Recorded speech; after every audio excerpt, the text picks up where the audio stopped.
আসসালামু আলাইকুম। আমাদের জাতীয় সঙ্গীত আমার সোনার বাংলা, আমি তোমায় ভালোবাসি। এখানে বাংলাদেশের কি আছে আমি আসলেই খুঁজে পাই না। এখানে যে প্রকৃতির কথা বলা হয়েছে এটা আমাদের এখানে যেরকম প্রকৃতি, বার্মাও একই প্রকৃতি। আপনি যদি ইন্ডিয়ার বিহারে যান বা উড়িষ্যায় যান, পশ্চিমবাংলায় যান, একই প্রকৃতি।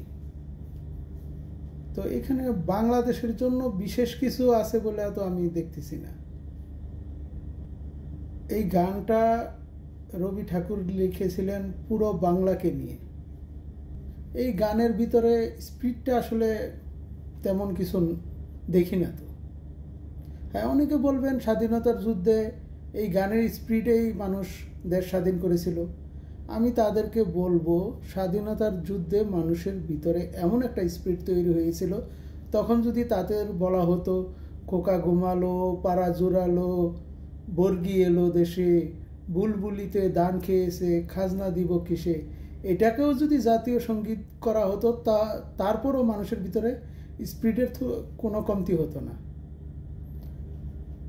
সুতরাং আমি যেটা ব্যক্তিগতভাবে মনে করি যে এই গানটা সময়ের দাবি হিসাবে পরিবর্তন হওয়াই উচিত। আমাদের জাতীয় সঙ্গীত হবে, সেটা হবে বাংলাদেশের, এবং এই গানের ভিতরে যেন বাংলাদেশের স্পিরিট থাকে। হ্যাঁ, এরকম গান যে নেই তাও বলা যাবে না, আছে। ওগুলো থেকে একটা সিলেক্ট করতেই তো পারেন।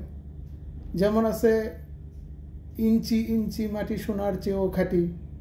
এই গানের ভিতরে বাংলাদেশের প্রেক্ষাপটে অনেক স্পিরিট আছে। তারপরে আরেকটা গান আছে, প্রথম বাংলাদেশ আমার শেষ বাংলাদেশ, জীবন বাংলাদেশ আমার মরণ বাংলাদেশ। এই গান শুনলে হয়তো অনেকে আবার বলবেন এটা তো একটা বিশেষ দলের গান। গান কোনো বিশেষ দলের না, সেটা হলো দেশের গান। কোনো বিশেষ দল এটাকে পছন্দ করতে পারে। তা আমি যেটা মনে করি যে আমাদের জাতীয় সঙ্গীত বর্তমান প্রেক্ষাপটে পরিবর্তিত হওয়া উচিত। এমন একটা জাতীয় সঙ্গীত হবে, এই গানটা গাওয়ার সময় যেন আমাদের ঘুম চলে না আসে, বরং ভিতরে দেশের স্পিরিট আছে, দেশপ্রেমটা যেন জাগ্রত হয়। আমার সোনার বাংলা শুনলে তো ঘুম চলে আসে। ধন্যবাদ সবাইকে।